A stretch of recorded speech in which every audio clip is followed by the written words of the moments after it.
This is Busted Pencils, fully leaded education talk. Here are your hosts, Dr. Tim Slecker and Dr. Johnny Lupinacci, educated educators talking education. Oh, happy Monday.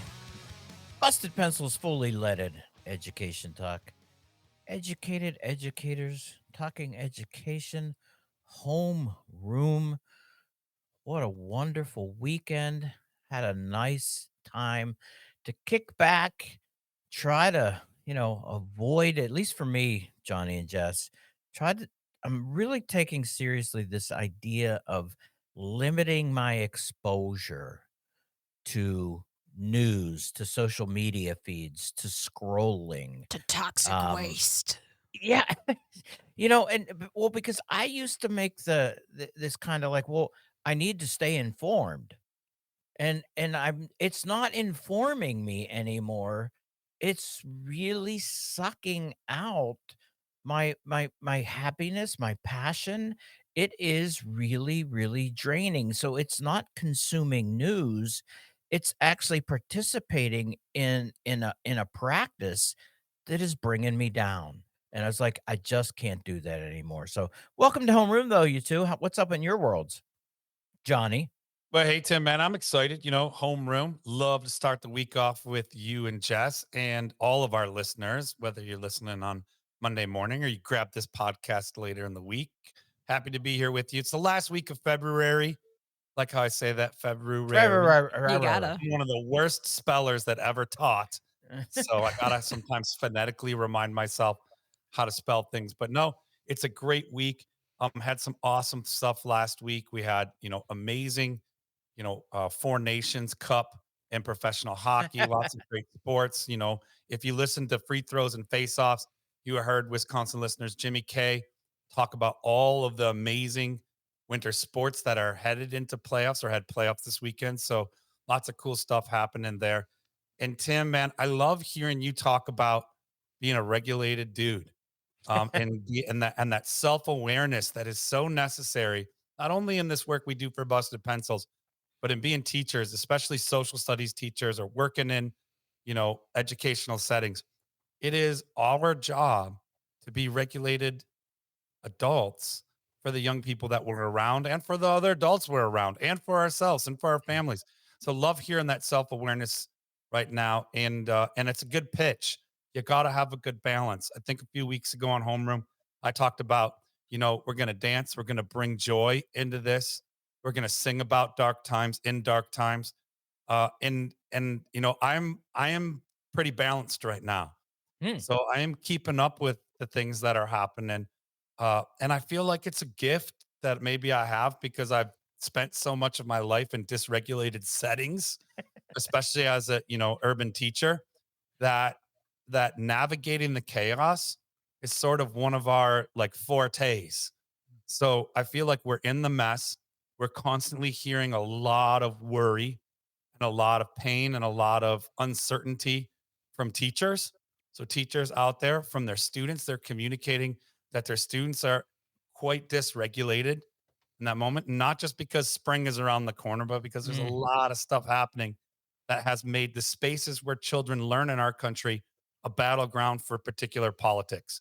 So Yeah. we'll take a break from that today, Tim, but take a deep breath, find that regulation, But it was right? good it was Regulating. good of you, to point it out. We're not unaware No, we're keeping up and yeah, we'll come back to it. yeah, and reminding, yes, teachers, faculty, students, we know about the defunding and all of that. We're getting it and we're gonna watch it. But today, you know, let's try a little bit of regulation. Jess, how you doing? I am also trying to take to heart that mentality of we ourselves need to be the regulated ones. And so we need to disconnect just a little bit from the fire hose of news and developments and cruelty, frankly. Mm. So, did the same thing this weekend. Set the phone aside, turn off the notifications from all the news sites so that, there can be a little bit of regulation happening in order that when we come back together at the start of the week, there's actually an ability to tune in rather than Mm. just this continual level of trending towards exhaustion. So, with that in mind, let's I, w- turn to some trending educational news, shall we? I was gonna say, what you got for us, Jess? Well, as I said, we're not going to look at today some of the funding concerns. Instead, we're going to look at truly trending educational news. So this is Whoa. coming from AZ Big Media. Prequel and 2-hour learning launch AI-powered schools in Arizona. Arizona Hmm. families are about to experience the future of education firsthand. Prequel, a groundbreaking life skills education company, has partnered with 2-hour Learning, an AI driven personalized learning platform, to launch 2 revolutionary schools designed to reshape how students learn, thrive, and prepare for the real world. With a focus on AI powered academics and real world skill development, these schools offer a bold alternative to traditional education, ensuring students don't just memorize facts, but master the skills they need to succeed in the 21st century. Our mission is to redefine education by combining AI personalized learning with real world experience, says Ivy Zhu, CEO of Prequel. This isn't about catching up. It's about creating a generation of leaders, creators, and problem solvers who can think independently, build boldly, and thrive in a world driven by AI. Traditional education has left too many students behind. Nationally, 65% of fourth graders are not proficient in reading, and the average high school graduate reads at a third grade level. Looking forward to hearing your thoughts on that, Dr. Tim and Dr. Johnny. Meanwhile, classrooms force students to advance without mastering fundamentals, creating frustration, disengagement, and massive learning gaps.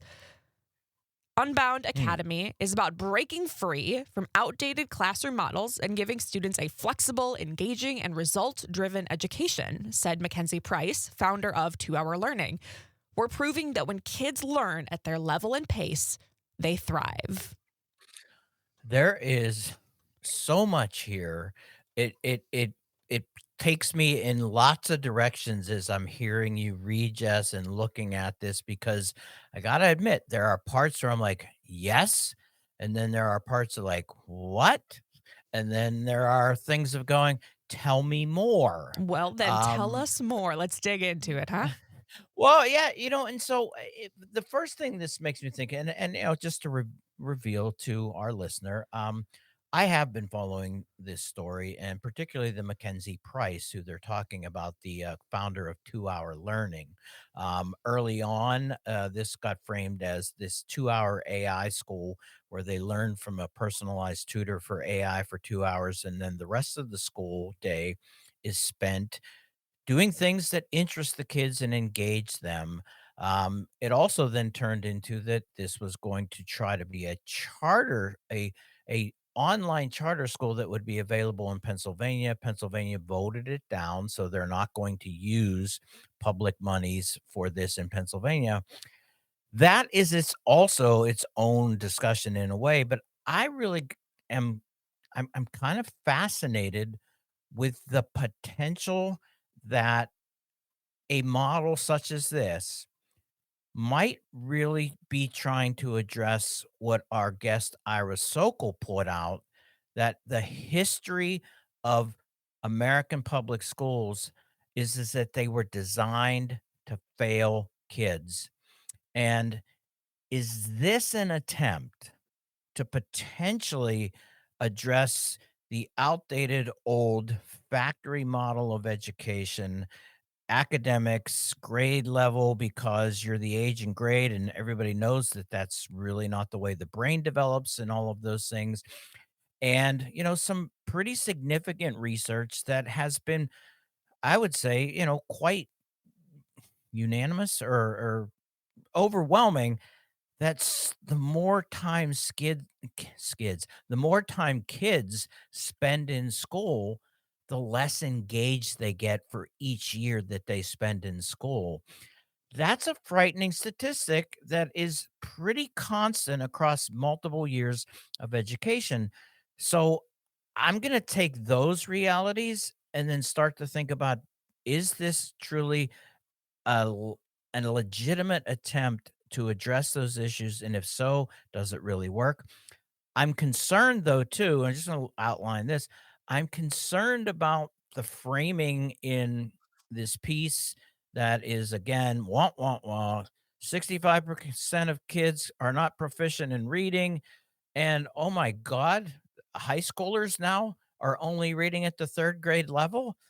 It's that first of all, that statistic is I'm absolutely positive is nonsense and doesn't need to be in there. We also know the proficiency word and what that really means as opposed to grade level.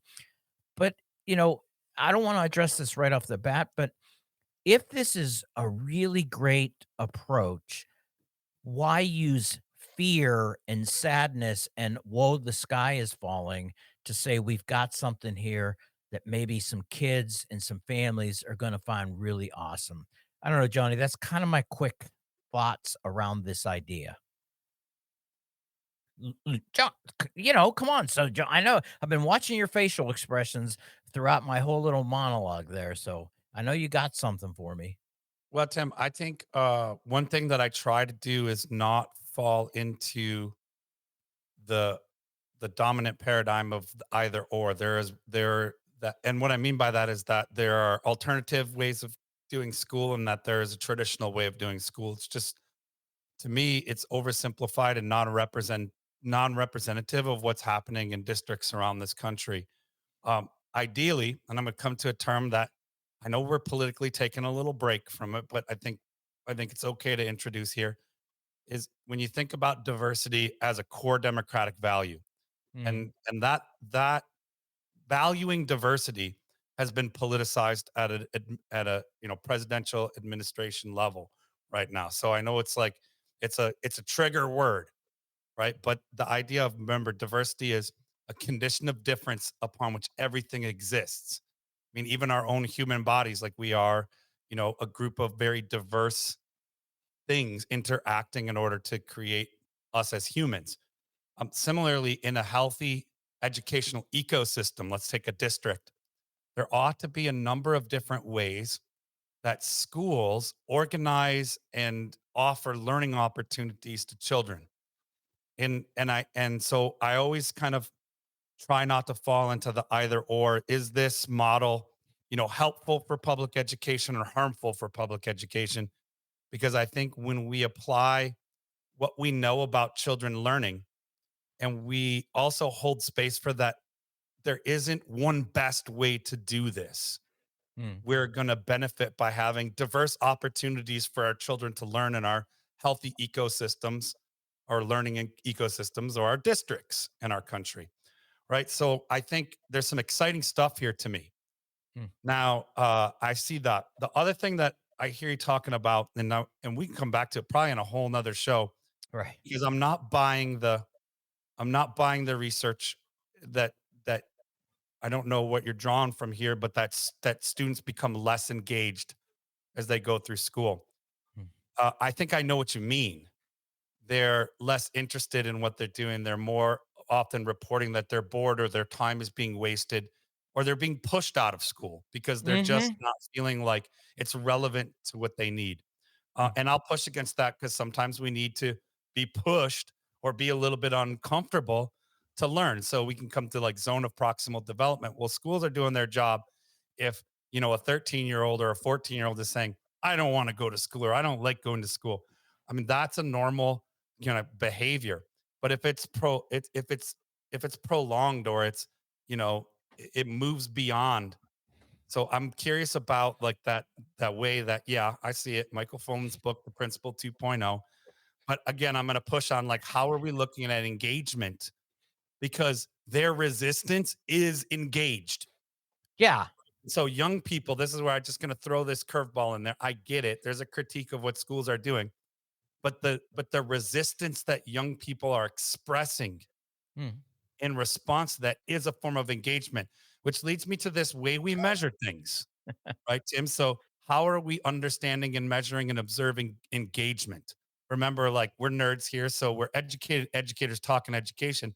The ed researcher in me is saying, well, hold on. we've really narrowly identified what it means to be an engaged youth, because I see lots of engaged young people who are saying enough with the way we do school. So this is an opportunity. I like this article you both brought today.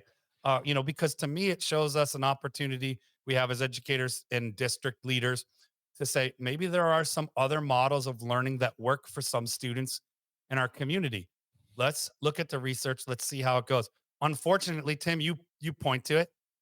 A lot of the rationalization or the justifying of, the 2 hour classroom or the 2 hour model here that this article focuses on is framed in market language. And I think that's, like, to be fair, I think that's sadly how we have to argue for space to recognize diversity, that it's going to solve all the problems and that it's a better program. It's Mhm. competitive, it's competing.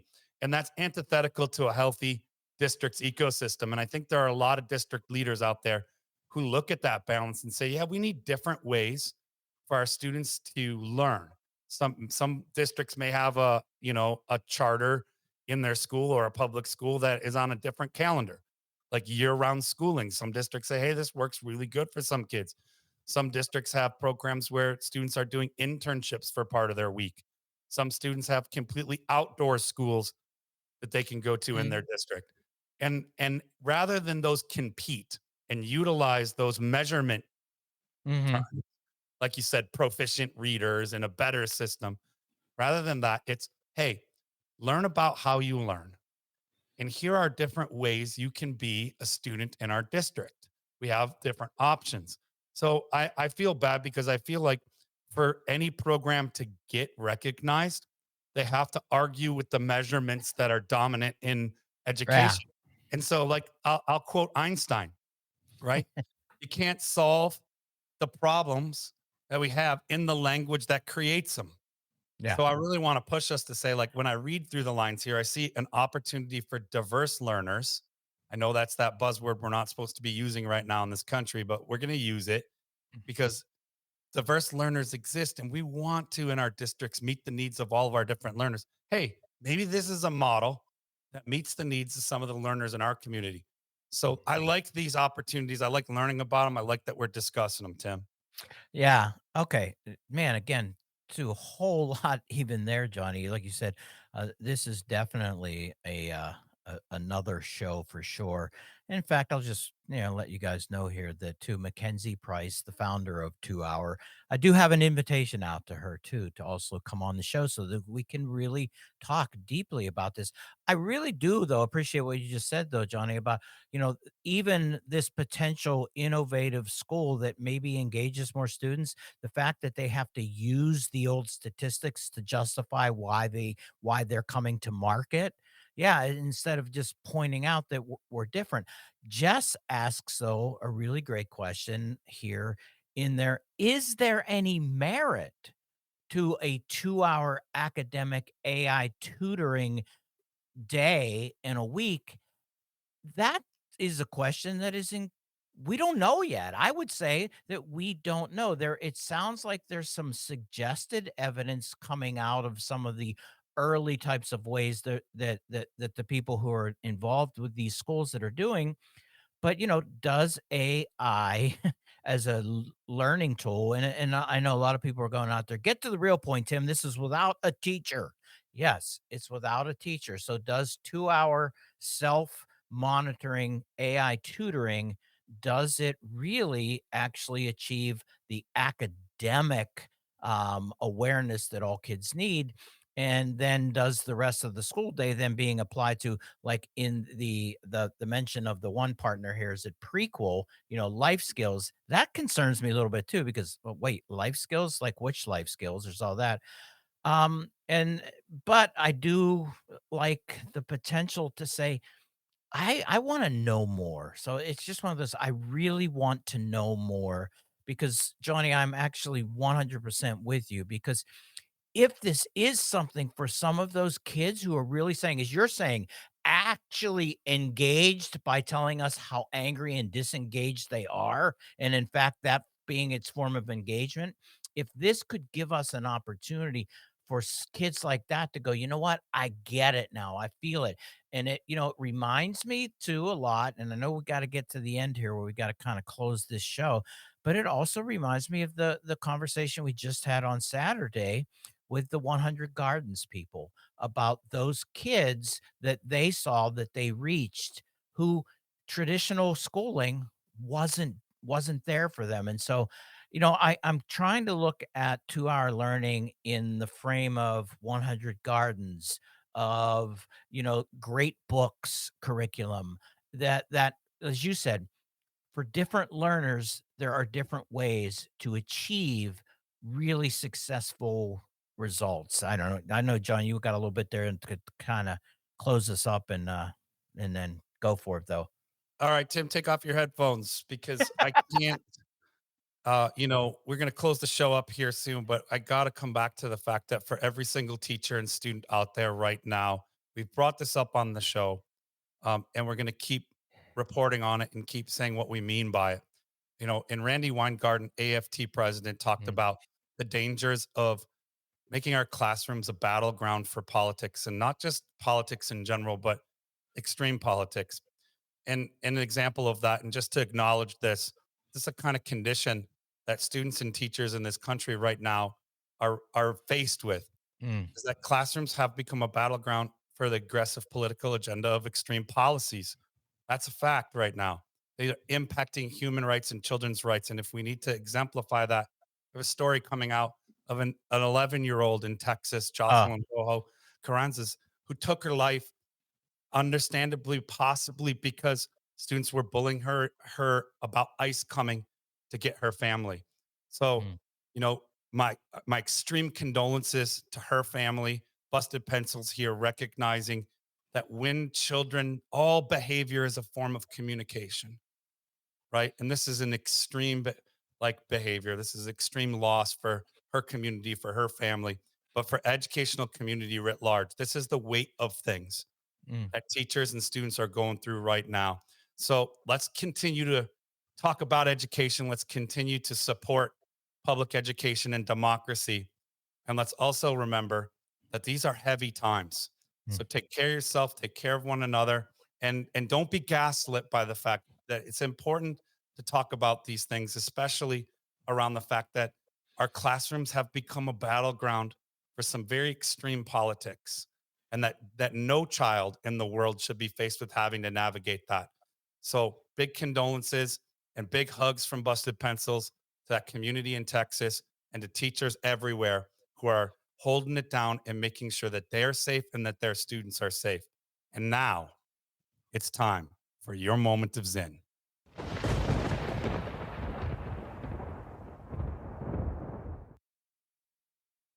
While some people think that dissent is unpatriotic, I would argue that dissent is the highest form of patriotism.